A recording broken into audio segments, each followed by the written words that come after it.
क्या अखिलेश यादव की समाजवादी पार्टी शुद्ध रूप से एक मुस्लिम पार्टी में तब्दील हो चुकी है? हम ऐसा क्यों कह रहे हैं? और अब इस पार्टी में यादवों के लिए भी कोई जगह नहीं है। लोकसभा चुनावों के दौरान भी जब समाजवादी पार्टी ने टिकट बंटवारा किया था तो उसमें भी केवल 5 यादव थे, और वो भी सारे के सारे अपने परिवार के। और अभी जब उत्तर प्रदेश में 9 विधानसभा सीटों के लिए उपचुनाव के लिए उम्मीदवारों की घोषणा की है, इन 9 में से 4 उम्मीदवार मुस्लिम हैं और एक उम्मीदवार जो यादव है वो भी परिवार का है। अखिलेश यादव के भतीजे को टिकट मिला है, लालू यादव के दामाद तेज प्रताप यादव को।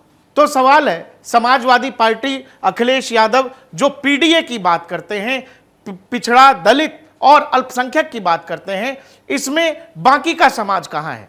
इसमें बाकी के जनरल लोग कहां हैं? आपको यह जानकर बड़ा आश्चर्य होगा कि गाजियाबाद की जनरल सीट से एक जाटव उम्मीदवार को यहां पर उतारा है, और यह बेहद चौंकाने वाला फैसला समाजवादी पार्टी का। आप इस पूरे मसले को ऐसे समझिए कि आबादी के अनुपात में कई बार राजनीतिक पार्टियां कहती हैं कि हम जब टिकट बांटते हैं तो उसमें आबादी का अनुपात देखते हैं। 9 विधानसभा में 4 मुस्लिमों को टिकट मिला है, और यह टिकट इसीलिए मिला है क्योंकि समाजवादी पार्टी यह जानती है कि उत्तर प्रदेश के लोकसभा चुनावों के दौरान उत्तर प्रदेश के मुसलमान ने भर भर के समाजवादी पार्टी को वोट दिया, और यही कारण है कि उस अल्पसंख्यक वोट बैंक को रिझाने के लिए समाजवादी पार्टी 9 में से 4 उम्मीदवार मुस्लिम खड़े कर देती है। और वो पार्टी जो यादवों की पार्टी बताई जाती है, उसमें कोई यादव उम्मीदवार भी परिवार से इतर नहीं मिलता है। एक टिकट जो यादव को मिलता है वो भी केवल परिवार में ही।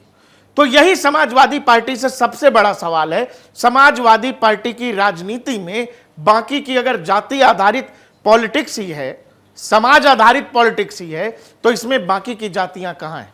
इसमें राजपूत कहां हैं? इसमें ब्राह्मण कहां हैं? इसमें भूमिहार कहां हैं? इसमें बनिया कहां हैं? लोग पूछ रहे हैं। सब छोड़ दीजिए, जो पार्टी यादवों की पार्टी कही जाती है, उस पार्टी को परिवार से बाहर कोई दूसरा यादव भी नहीं मिलता है टिकट देने के लिए।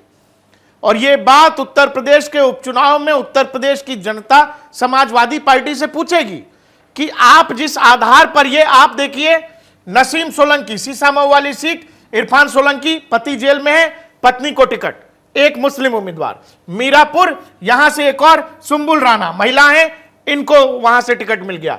फूलपुर वाली मुस्तफा सिद्दीकी को टिकट मिला है, 3 मुस्लिम उम्मीदवार। इसके अलावा आइएगा कुंदरकी वाली सीट पर हाजी मोहम्मद रिजवान। बताया जाता है समाजवादी पार्टी को एक जमाने में इनके अखिलेश यादव के पिता नेताजी मुलायम सिंह यादव को मुल्ला मुलायम भी बोला जाता था। पिता के रास्ते और राजनीति पर चलते हुए अखिलेश यादव अब इस स्थिति में आ चुके हैं कि हो रहे उपचुनाव में करीब 50% उम्मीदवार मुस्लिम हैं। और मैं फिर कह रहा हूं, समाजवादी पार्टी को जो लोग अब भी यादवों की पार्टी बताते हैं, यादवों की बहुलता बताते हैं, उनको यह समाजवादी पार्टी से लोग पूछेंगे कि कम से कम यादवों को ही टिकट दे देते। परिवार से बाहर किसी को टिकट नहीं मिल रहा है। लोकसभा चुनाव के दौरान कुल 5, मैंने बताया आपको, केवल 5 उम्मीदवार यादव उम्मीदवारों को टिकट दिए गए थे, और वो सारे के सारे परिवार से थे। वही चीज दोहराई जा रही है उत्तर प्रदेश के उपचुनाव में। उत्तर प्रदेश की जनता इसको कैसे लेती है मुझे नहीं पता, ये आने वाले वक्त बताएंगे। लेकिन ये सोचने वाला विषय है कि जो अखिलेश यादव कहते हैं कि उत्तर प्रदेश में जाति आधारित एनकाउंटर हो रहा है, जो अखिलेश यादव सवाल पूछते हैं कि यह बैलेंसिंग किया गया है, एक ठाकुर अपराधी का एनकाउंटर होता है और अखिलेश यादव कहते हैं कि इसको मंगेश यादव के एनकाउंटर से बैलेंस करने के किया गया है। तो अखिलेश यादव की राजनीति में बैलेंस कहां है कि वो जनरल वाली सीट से भी एक दलित को टिकट दे रहे हैं? तो इसको लेकर तमाम तरह की चीजें सोशल मीडिया से लेकर अखबारों में छप रही हैं।